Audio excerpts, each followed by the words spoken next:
Shalom! Essa semana gostaria de falar com vocês uma lição muito bonita que a gente pode aprender da história de Yetziat Mitzrayim, da saída do Egito. É sabido que o pai de Moshe Rabbeinu, chamado Amram, ele era o líder do povo judeu naquela geração. Interessante que no próprio nome dele, a palavra Amram, você pode dividir ela em dois. Amram, o elevado do povo, ou seja, ele era o líder, a pessoa mais elevada do povo, líder do povo judeu, Amram.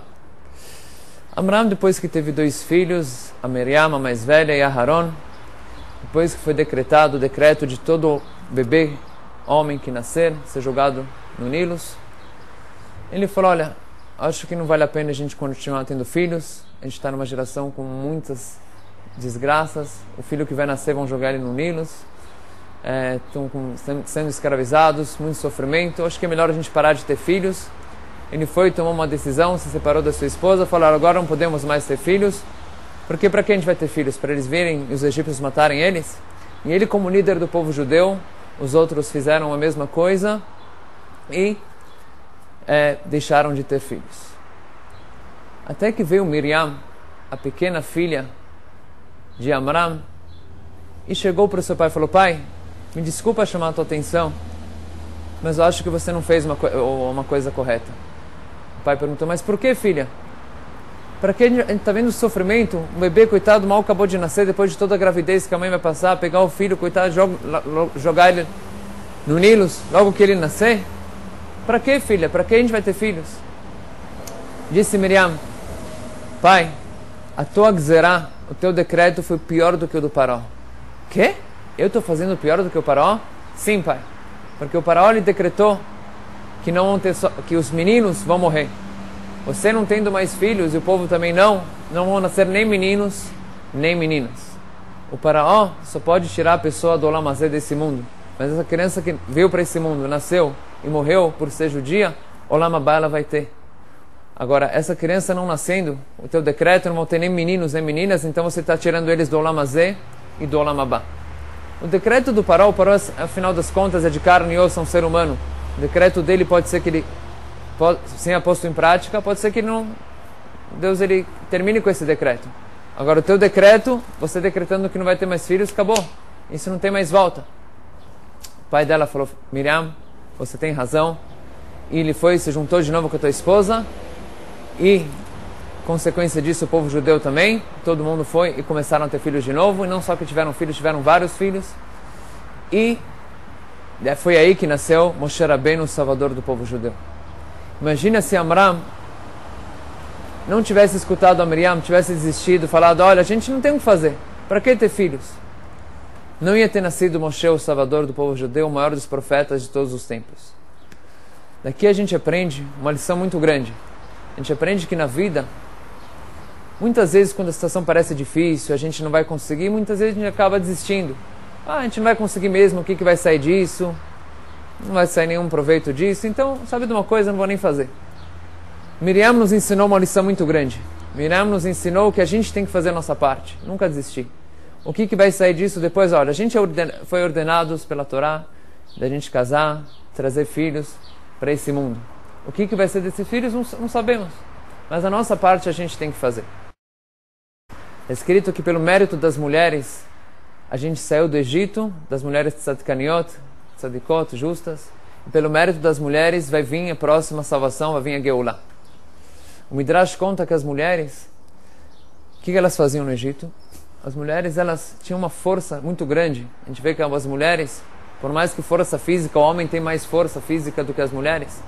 Mas as mulheres têm uma força de espírito muito grande, um equilíbrio emocional impressionante. Em todas aquelas desgraças, o sofrimento da escravidão, as mulheres mesmo assim, elas, diz o Midrash, que elas vinham com potes, uma jarra com água e peixe dentro dessa jarra. Esse peixe elas fritavam e davam para os maridos comerem, que já estavam arrasados do trabalho forçado lá no Egito.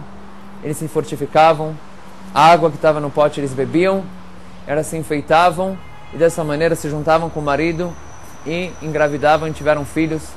E esses filhos, por mais que a princípio, o que ia ser deles? Foram destinados a morrer.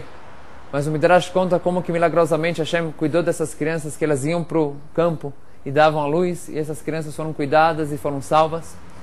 Então daqui a gente vê que nunca a gente pode desistir. As mulheres tiveram essa força de espírito, por mais que a situação está preta, a situação está difícil, mas a gente não precisa desistir, a gente tem que ter a persistência, fazer o que está no nosso alcance, e Hashem vai ajudar no final. A gente aprende isso também.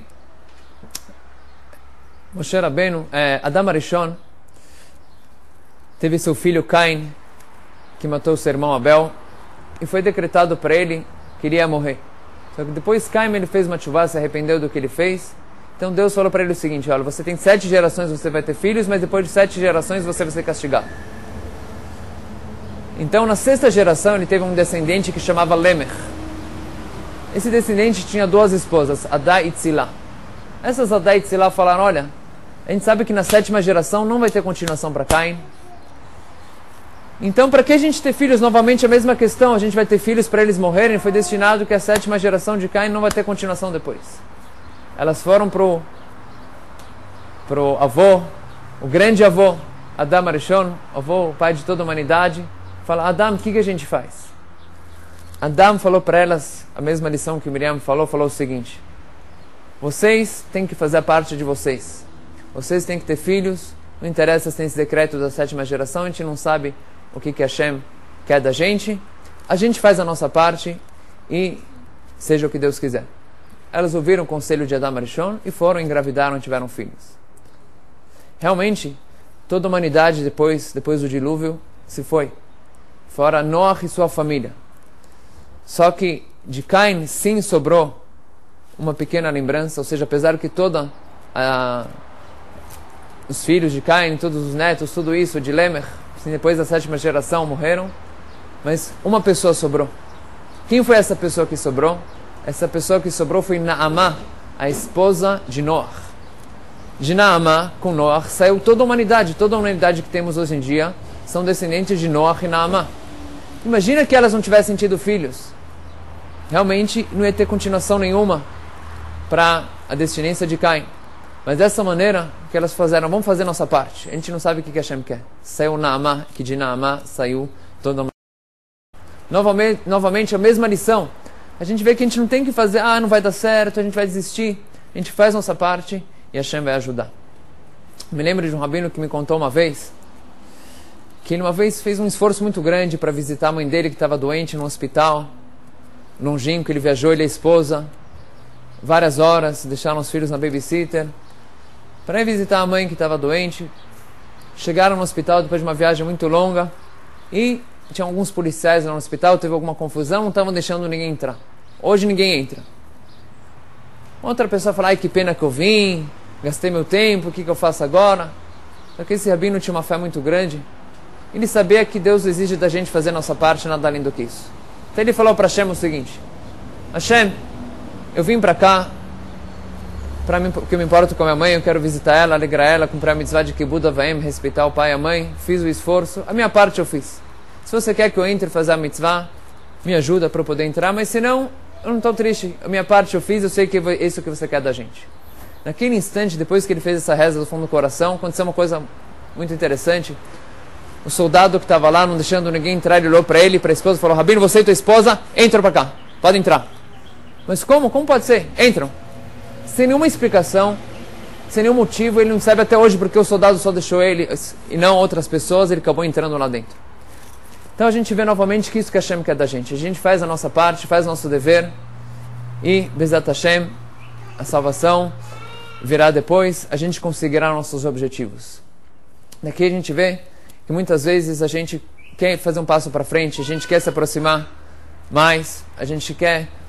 queremos colocar kashrut na nossa casa, queremos colocar Shabbat, mas é difícil, os pais não vão aceitar, como que vai ser? A gente tem que fazer a nossa parte, a gente começa um pouquinho, os primeiros passos, a gente faz tudo que está no nosso alcance, e Bezat Hashem, Hashem vai ajudar. Que nem está escrito, a gente abre uma porta do tamanho de um buraco de uma agulha, e Hashem abre para a gente uma porta do tamanho de um salão. Bezat Hashem, espero que nem está escrito que em nome pelo mérito das mulheres fomos salvos, pelo mérito das mulheres vamos se salvar, que Bezat Hashem, pelo mérito de todas as mulheres tzadikot, principalmente as alunas da Midrashah, que são meninas com muito potencial, muitas zchuyot, muitas mitzvot, pelo mérito delas vai vir a salvação, a Geulah, Bimera, Amenu. Amém.